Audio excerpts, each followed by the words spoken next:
Selamat malam adik-adik, kita akan memulai persekutuan anak kita pada malam hari ini. Cici undang untuk semuanya bangkit berdiri. Kita mau angkat satu lagu pujian, Tuhan penuhkanku dengan firman-Mu. Semuanya sikap sungguh-sungguh.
Lipat tangan dan tutup matanya, mari kita bersatu dalam doa. Ya Tuhan, terima kasih atas kesempatan yang Tuhan berikan kepada kami, sehingga kami boleh datang kembali untuk beribadah. Di dalam nama Tuhan Yesus kami berdoa. Amin. Halo adik-adik, apa kabar? Semoga semuanya sehat-sehat ya. Nah, sebelum kita mendengarkan firman Tuhan, mari kita berdoa.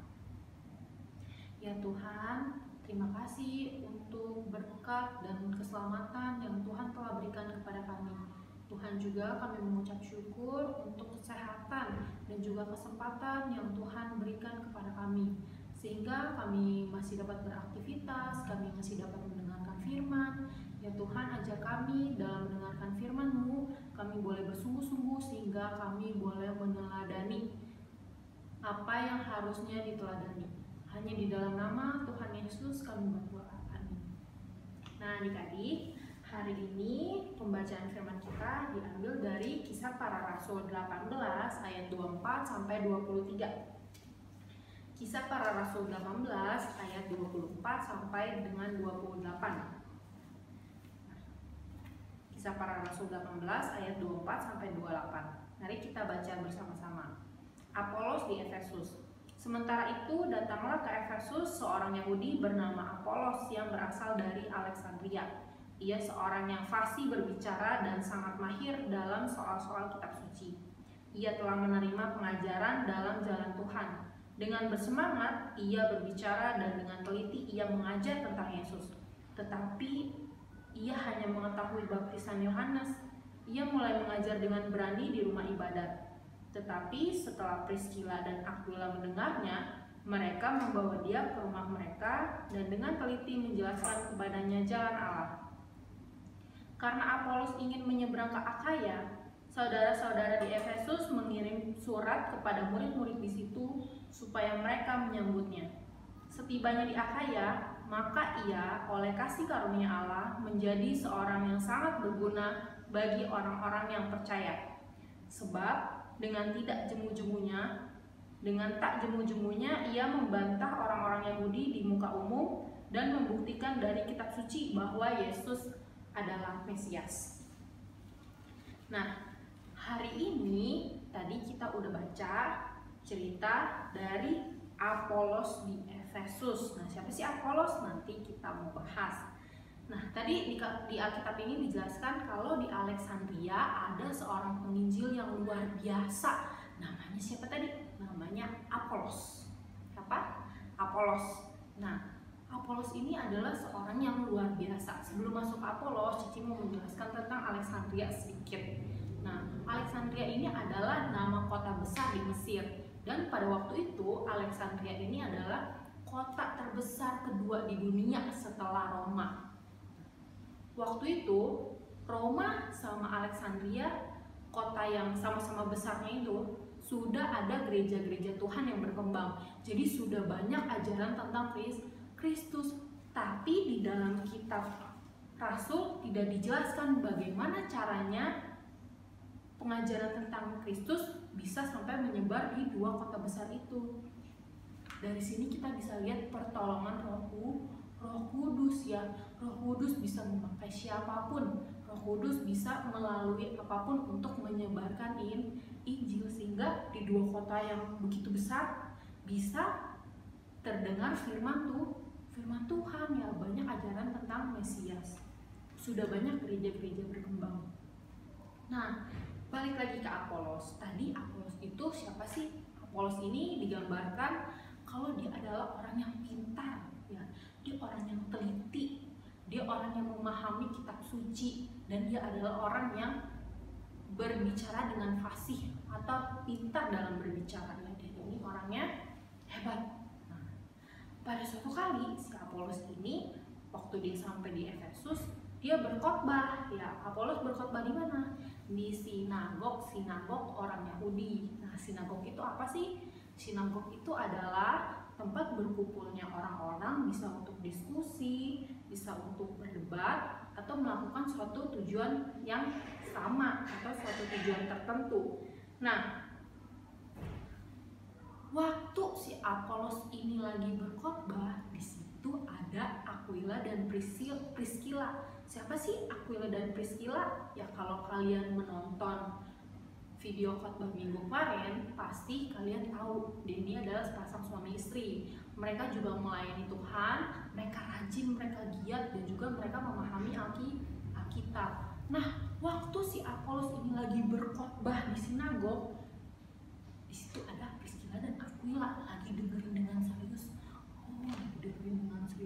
Tapi semakin mendengarkan, Priscilla dan Aquila sadar, kok kayaknya ada hal penting ya yang belum disampaikan oleh Apolos. Coba kita dengerin lagi. Oh iya, ada hal penting nih yang belum disampaikan oleh Apolos. Setelah diteliti, ternyata Apolos hanya memahami tentang baptisan Yohanes. Coba kita lihat di ayat ke-25. 1, 2, 3. Ia telah menerima pengajaran dalam jalan Tuhan, dengan bersemangat ia berbicara dan dengan teliti ia mengajar tentang Yesus. Tetapi ia hanya mengetahui baptisan Yohanes. Ya, jadi ternyata si Apolos ini hanya mengetahui tentang baptisan Yohanes. Nah, waktu Aquila menyadari itu, Aquila langsung mau menjelaskan tentang jalan Tuhan. Ya, sebelum masuk ke jalan Tuhan, tadi Apolos hanya mendengarkan tentang Apolos hanya menjelaskan dan memahami tentang baptisan Yohanes. Baptisan Yohanes itu apa sih? Baptisan Yohanes adalah baptisan pertobatan ya. Seperti sebagai tanda kita sudah meninggalkan dosa-dosa kita dan menantikan Mesias untuk datang. Itu bagi orang Israel.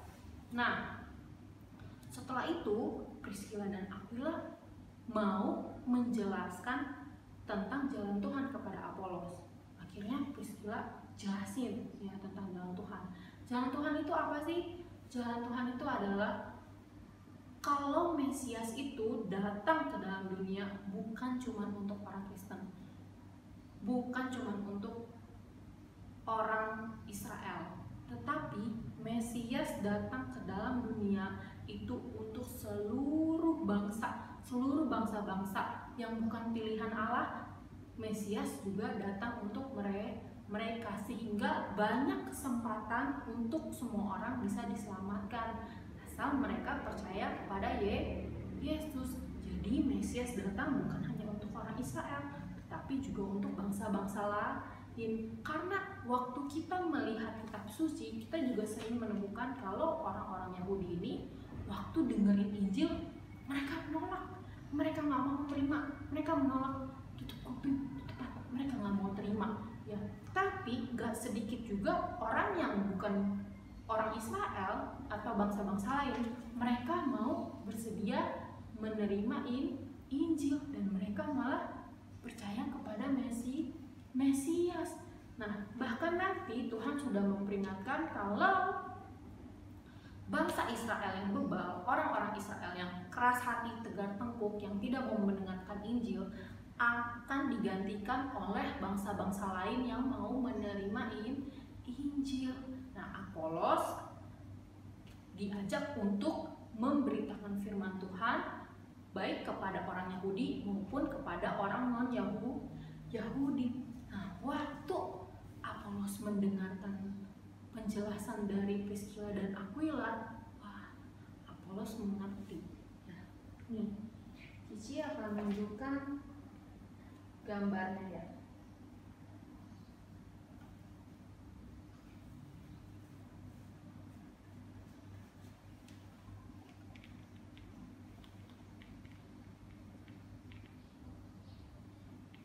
Ini adalah gambar di mana Apolos mendengarkan cerita dari Priscilla dan Aquila. Setelah Apolos mendengarkan cerita dari Priscilla dan Aquila, Apolos mengerti, lalu dia melanjutkan perjalanannya. Ya, melanjutkan perjalanannya di mana? Di Korintus. Kenapa Apolos pergi ke Korintus? Untuk menguatkan para jemaat di sana, untuk membangun jemaat dan juga untuk mengajar di sana. Nah, dengan talenta atau kemampuan yang Apolos miliki, yaitu dia teliti, dia pintar, dia mampu dalam berdebat, dia juga paham kitab suci. Nah, kemampuan-kemampuan itu akan sangat berguna baginya untuk melayani di Korintus. Nah, poin yang mau Cici bagikan hari ini adalah tentang Apolos. Kita mau belajar dari Apolos. Kenapa sih Apolos? Yang tadi Cici sudah sebutkan, Apolos ini dia orangnya pintar, memahami tentang Alkitab, dia orangnya fasih dalam berbicara, dia juga orangnya teliti. Tapi di balik itu Apolos tetap belum sempurna. Dia masih harus belajar kepada orang-orang awam seperti Priscilla dan Aquila yang sudah pasti di bawah jauh kemampuannya dari Apolos. Tapi Apolos mau rendah hati mendengarkan Priscilla dan Aquila. Apolos mau rendah hati membuka mata, pikiran, dan hatinya untuk mendengarkan teguran atau masukan atau pengajaran dari orang lain, sehingga Apolos juga pun semakin memahami kitab suci, sama seperti kita pengikut Kristus dan juga seperti orang-orang yang melayani. Tuhan mau kita sama-sama saling menguatkan, kita sama-sama saling menegur, kita sama-sama saling membantu ya. Waktu ada hal yang harus diperbaiki, kita dengan berbesar hati untuk bisa menerima itu ya. Tuhan menginginkan kita untuk belajar satu sama lain, sehingga kita sesama dengan pengikut Kristus yang lain bisa bertumbuh bersama-sama. Jadi kalau ada orang pengikut Kristus yang menegur kita, yang memberikan kita masukan untuk jadi lebih baik dalam memberitakan kebenaran atau jadi lebih baik dalam menjalankan kehidupan, kita harus menerimanya dengan rendah hati seperti Apolos mau belajar kepada Priscilla dan Aquila. Oke? Nah, sebelum kita menutup firman Tuhan hari ini, mari kita berdoa. Kita tangannya tutup matanya, kita berdoa. Ya Tuhan, terima kasih karena Tuhan mengingatkan kami bahwa kami harus saling menolong, harus saling menguatkan, harus saling menopang satu sama lain sebagai pengikut Kristus. Ya Tuhan, ampuni jika kami masih sering congkak, jika kami masih sering tinggi hati, tidak mau mendengarkan masukan-masukan dari orang lain. Ya Tuhan, berikan kami hati sehingga kami bisa belajar dan bertumbuh bersama-sama dengan pengikut Kristus yang lain. Hanya di dalam nama Tuhan Yesus kami berdoa. Amin.